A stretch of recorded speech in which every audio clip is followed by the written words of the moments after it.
Assalamu alaikum, урматтуу мекендештер. Мен сиздерге бүгүнкү Көкбөрү боюнча чууганды окуя боюнча патриот катары, активист катары оюмду билдирип коеюн, бир аз кулак төшөп коюңуздар. Урматтуу оштук бир туугандар, албетте баарыңыздар эмес, ошо араңыздарда бир канча кичине деңгээлүү пас адамдар ушундай жеңүүчүлөргө урмат сый көргөзгөндүн ордуна таш менен уруп, ар кандай туура эмес иштерди жасады. Баарыбыз эл, кыргыз элинин баары күбө болду. Албетте бул кылганыңыздар туура эмес. Биз достук командасы таласка келгенде таш менен урмак тургай Маназ Ниязовго ат минип узатты элек. Бул кылганыңыздар аябай туура эмес болду негизи.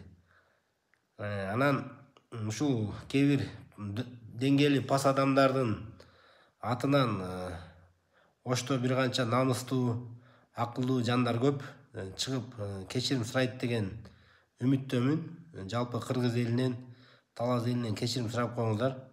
Дагы да кеч эмес. Анан урматтуу Талас тургундары, ушул видеолордон, голосовойлордон, WhatsApp'тардан угуп атабыз. Бул оштуктар адам эмес экен, же болбосо андай экен, мындай экен деп. Бир канча саналуу адамдардын айынан баардык оштук бир туугандарды жамандаган туура эмес. Андай кадамга барбайлы, андай бир бөлүнүү жарылууга барбайлы. Баарыбыз бир кыргызбыз. Азыр бир канча деңгээлүү пас адамдардын кесепетинен жалпы биз кошуна өлкөлөргө, жалпы кыргыз уят болгон турабыз. Ошо голосовойлордон угуп атам, ушундай оштун тургундары Талас аркылуу Россиядан келаткан жарандардын машинасын алып койгула, болду буларга көргөзөбүз эми көргүлүктүү деген ар кандай голосовойлорду угуп атабыз. Урматтуу Талас тургундары, Талас эли башынан конок пейил, кең пейил адамдарбыз.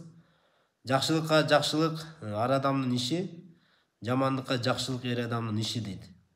Андай кадамга барбайлы, урматтуу Талас тургундары. Өзүбүздүн конок пейилибизди көргөзө берели. Кыргызда жакшы сөз бар, пейлиңден тап дейт. Ар бир адам өзүнүн пейлинен табат.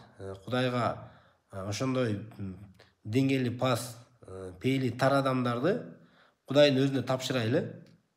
Биз өзүбүздүн ынтымагыбызды, конок пейлибизди көргөзүп, оштук, сен оштук, мен таластык, түндүк түштүк деген бөлүнүүдөн алыс болуп, ушундай соц тармактарга, голосовойлорго, WhatsApp'тарга ар кандай бөлүнүү жарылууга себеп боло турган видеолорду, роликтерди, аудиолорду кетирбейли туугандар.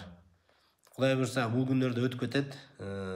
Ушул видеомду да башкаларга бөлүшүп коюңуздар. Ар бириңиздер жаныңыздагы адамдарга ушундай жакшы бир кеңешиңиздерди айтып коюңуздар. Урматтуу оштук бир туугандар, сиздер ошол деңгээлүү пас адамдардын атынан чыгып кечирим сурап, туура ушул узучууну токтотуп калууга кечирим сурап салымыңыздарды кошуп коюңуздар.